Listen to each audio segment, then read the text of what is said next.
Crohn's and colitis are synonymous with C.Diff infections. And you get an infection, so your doctor gives you antibiotics, which messes up your gut, and you get another infection, and you're in this cycle. And so today, I'm going to show you how to get off this roller coaster of C.Diff infections. You're going to learn, first of all, why you keep getting them over and over again. You're going to learn why your doctor's treatment might be actually keeping you stuck in this cycle, and of course, what you can do to keep C. diff infections at bay and even heal from them faster.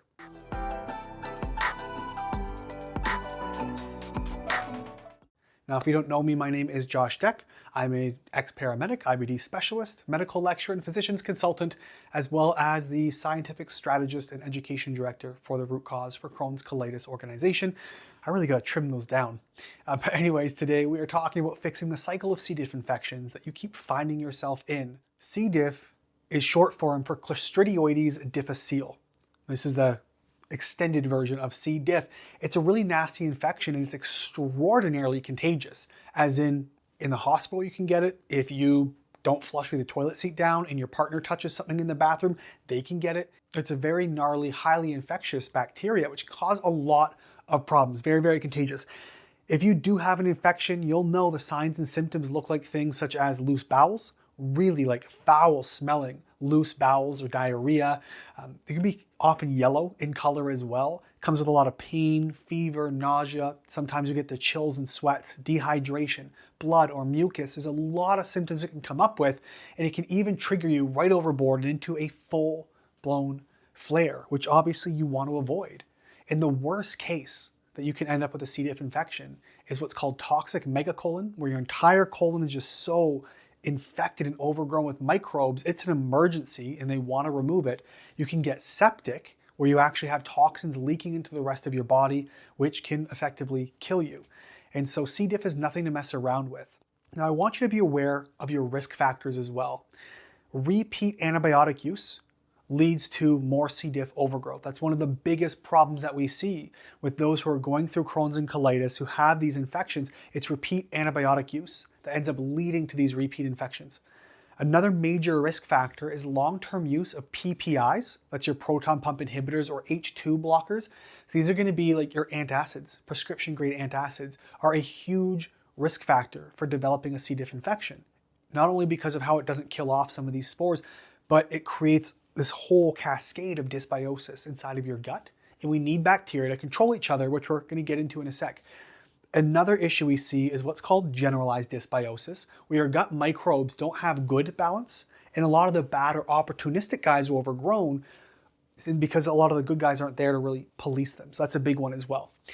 And of course, if you have a history or a previous history of recurring C. diff infections, this is a nasty risk factor as well, and you're prone to be getting more. So we talked about a couple things: creating dysbiosis, antibiotics, which create dysbiosis. We keep using this word. It means imbalance of gut bacteria. So again, your gut, think of it as this really nice, tidy, healthy ecosystem where everything is just so. You have all these levels of good guys and bad guys all here just doing their job. They come and go, they pump up a little bit, they come down a little bit, but in general, they're here in balance. So you have your good guys and you got, we'll call them your bad guys. They're not bad, they're supposed to be there. But here's what happens, like any ecosystem, just like an economy or a city, if you lose your police and law enforcement, people who keep things in checks and order, and you get all these drug dealers running around dealing crack to children in kindergarten classes, well then of course it's going to be bad stuff. And so when you have a bunch of bad guys who don't have anything to police them and keep them in check, they become really bad. But here's the thing, C. diff, like Clostridia, is not inherently bad by any means. It's the dysbiosis that allows them to overgrow or they become bad. And so your big factors for dysbiosis, of course, antibiotic use. Early onset, early childhood, which you can't really fix, but maybe for you and your children, would be things like bottle feeding instead of breastfeeding. There are medical necessities sometimes where you can't, but if you have the opportunity to, the outcome for both you and your baby are extraordinarily better. So it's important to do that as well. Medications can mess up your gut, like we talked about. Alcohol use, poor diet, sugar, high stress. All these things sort of rearrange your gut bacteria and make you extremely prone to developing these infections. So you want to watch for that. So here's what we need to know. Long and short, when it comes down to creating dysbiosis, which is a prime environment for C. diff infections to thrive, there's a couple things that happens. Number one, Now that you have a diagnosis of Crohn's or colitis, you're waiting to maybe get one, you have active inflammation inside of your gut. Not only do other factors like diet and lifestyle lead to this dysbiosis or imbalance of gut bacteria, but inflammation, you wouldn't want to live in a house that's on fire, neither would your microbes. And so inflammation also contributes to this dysbiosis. So we have to watch for that. Well, dysbiosis leads to overgrowth of opportunistic, or quote, bad guys in this case. And then you go to your doctor and what do? Well, they give you some antibiotics to control the overgrowth because that's a problem. What do antibiotics do? They further contribute to the dysbiosis, which leads to C.Diff infections. What happens if you get a C.Diff infection? Well, guess what? Your doctor goes, well, it's a major infection. It's really dangerous. So what are we going to do? Antibiotics, which does what? Causes more C.Diff. And now you're stuck here. Antibiotics, C.Diff, antibiotics, C.Diff, and around the cycle goes. So the question is, how do we stop this cycle from continually cycling? There's a few things we want to understand about C.Diff. Number one, C.Diff, again, it's not bad. In fact, Clostridia is an extremely beneficial microbe. Oh, well, I'll spell this right. So C.Diff is Clostridioides difficile. That's what it stands for. Now, Clostridia, there's about 200 different species of Clostridia that live inside of your body. They do all kinds of amazing things. They're not bad. When they're overgrown, they're bad.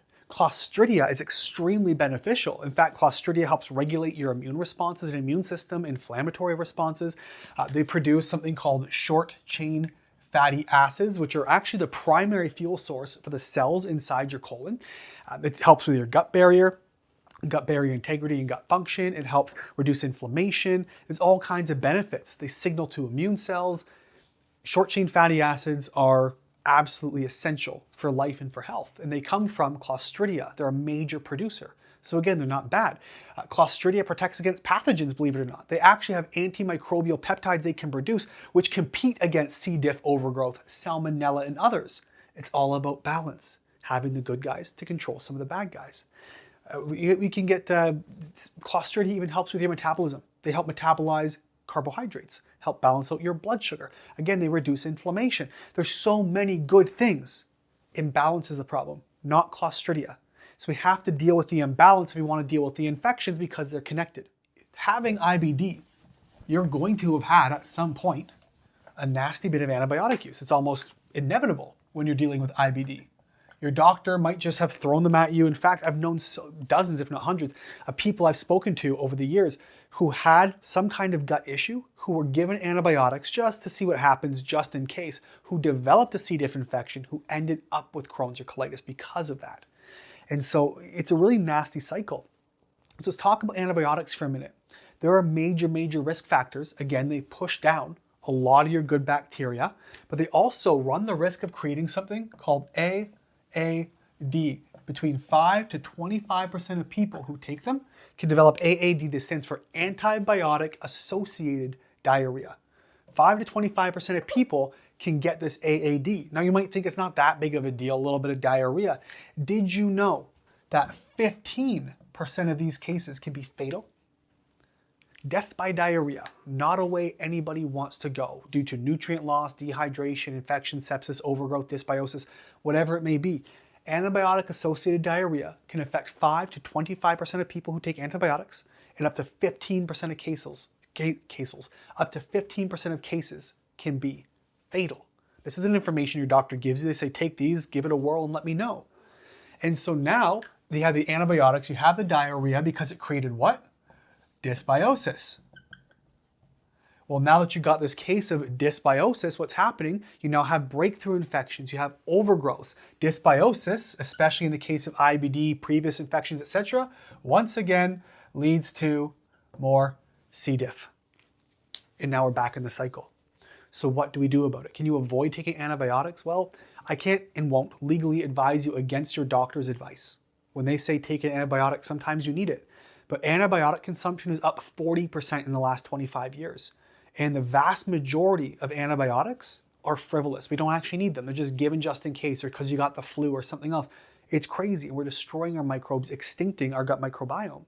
So we have to understand there are better ways. In fact, there are many over-the-counter antimicrobials that can help keep back C. diff. Now again, if you have an active C. diff infection, you are risking sepsis, toxic megacolon, and ultimately death. Get the antibiotics. What I'm saying is for the sniffles, you don't need antibiotics. What I'm saying is for a topical infection, maybe you cut yourself, oftentimes you can use a topical antibiotic. You don't have to go systemic through the gut to get something on your skin, for example. So there's a lot of other ways that we can use these antimicrobials that are plant-based and actually beneficial to your gut that are not going to be destroying and disrupting your gut microbiome, leading to these C. diff infections. I want to answer the first questions that we actually led this conversation off with. Why do you keep getting the infections? Well, here's the thing. You're inflamed, and so that means you're going to have dysbiosis, which means your doctor says, well, let's give you antibiotics. Antibiotics create C. diff, which again is going to create more dysbiosis, which you get more antibiotics for, and more C. diff, and on this cycle continues to go. And this is why you're constantly having these issues. If you're in the hospital nonstop, well, your exposure goes up again another 10 or 20%, because in hospital is where C. diff is most commonly transmitted. Now, we also have, if we have poor microbiome recovery after antibiotic use and dysbiosis, here's the thing, you're inflamed. So if you actually stop it here, deal with the reason why you're inflamed or why you're dealing with this disease, you don't have to get the dysbiosis. Now, sometimes dysbiosis causes inflammation. So if you correct your gut, you stop the cycle anyways. But if you get yourself in a spot where you need to be taking antibiotics, that's all right. You need to take intervention here before it leads to the C. diff infection. And this is why we're getting stuck in what we can do about it. And what your doctor is doing, unfortunately, is they're giving advice based on acute intervention, not thinking long scale, long term, on how to actually help you heal and rebuild your gut. It's acute intervention, which is, for long term, bad advice. And so in order to prevent C. diff infections from coming back, or even to heal from a C. diff infection quicker, there's a lot of things that we can look at. So I want to go back quickly for those of you who have kids, and then we're going to talk about for those of you who are already adults. Number one, we're going to be talking about a vaginal birth and breastfeeding. This is extremely important. In fact, statistics have now shown that children who are strictly bottle-fed versus breastfed are twice as likely to die from SIDS. You're more likely to get things like autism, schizophrenia, type 1 or type 2 diabetes, obesity, cognitive issues, ADHD, depression, anxiety, you name it, from simply getting a bottle of formula that's artificial rather than what nature designed.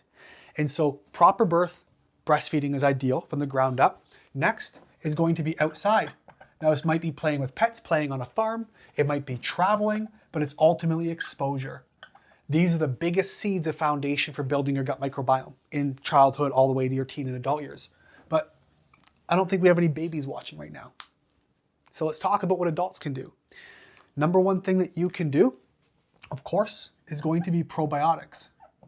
Now, not all probiotics are great. I often promote them or say avoid them, and it's all contextual. But if you've taken them and you know they're good for you, get them in. You can even get what's called a spore-based probiotic, introduce them slowly, especially if you've had a history of antibiotics.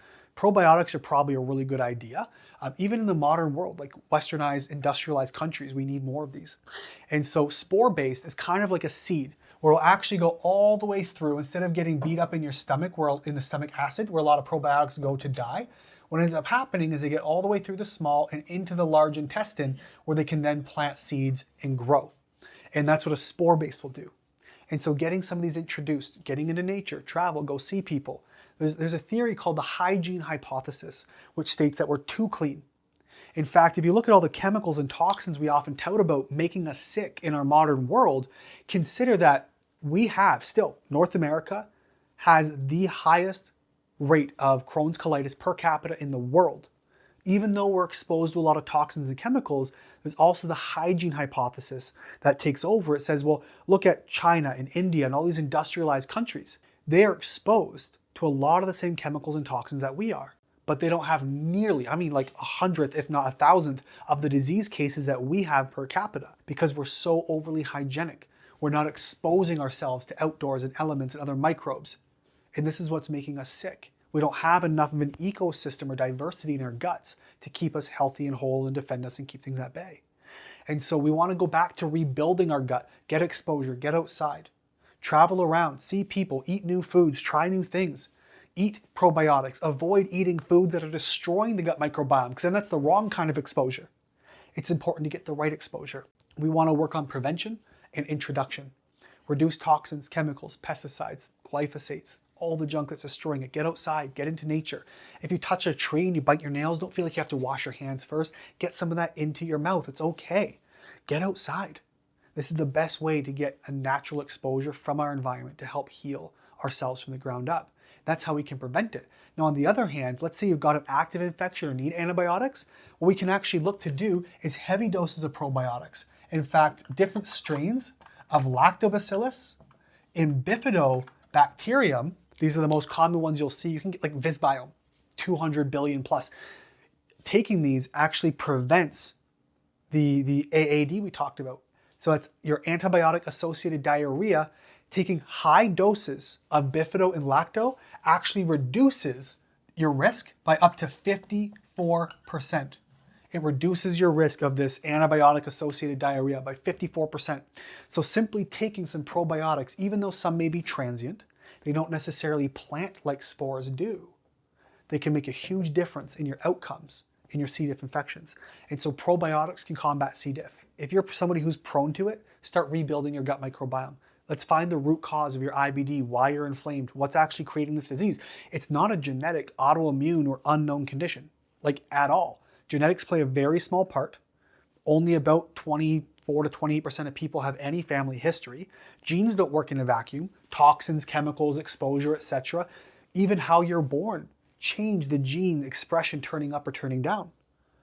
It can't be autoimmune across the board. 30% of cases of Crohn's colitis have no antibodies, and the 50 to 70% that do, most of those are not autoantibodies, so not really attacking yourself. We've also seen a 3,000% increase in the last 75 years, and it's isolated to the industrial countries. North America, USA, Canada, UK, Australia, New Zealand. This is where we see the vast majority of cases. So something has to be causing it. The information you've had so far is unfortunately wrong. And so we have to understand there's much more we can do to prevent these infections because we get the most of them here. And if you're prone to Crohn's colitis, you're prone to these infections. We don't want you to have to deal with that. So this is our simple solution, being able to keep them at bay and reverse them. Probiotics, exposure, exercise, lifestyle, hydration. Get yourself a water distiller. Keep things clean. All the basics that we need to actually rebuild your gut. Eat whole organic foods. Or if you can't afford organic everything, just get foods off the Dirty Dozen list. You can Google Dirty Dozen. If those are not organic, avoid them. Or buy them frozen organic, like strawberries and blueberries, stuff like that. And that's really what's going to make the difference. The Standard American Diet, ironically enough, acronym, Standard American Diet, acronym SAD, 60 to 80% of the food we eat in North America is processed or refined in some way, shape, or form, which actually means we are contributing on a daily basis to the destruction of our gut, which contributes to that inflammation dysbiosis cycle we just talked about.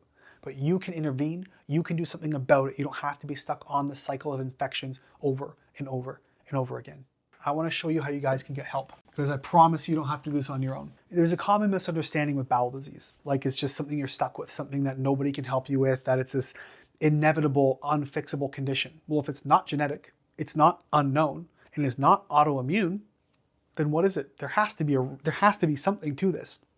So I want to make sure you have all the resources you need. And here's how you can actually reach out to get more resources, to get help, whatever you need. First of all, if you just have questions, I'm just going to put this up on the board here for you. Reach out to me, josh@gutsolution.ca. Send me an email. We're going to have a conversation. Just see what you guys want, see what you need. Very easy to reach me. And lastly, if you're watching on YouTube or you're listening on the podcast and you think it finally makes sense, like I'm actually getting explanations and you want more, we have all the information, we have the resources. Just check the links in the show notes for how to get help.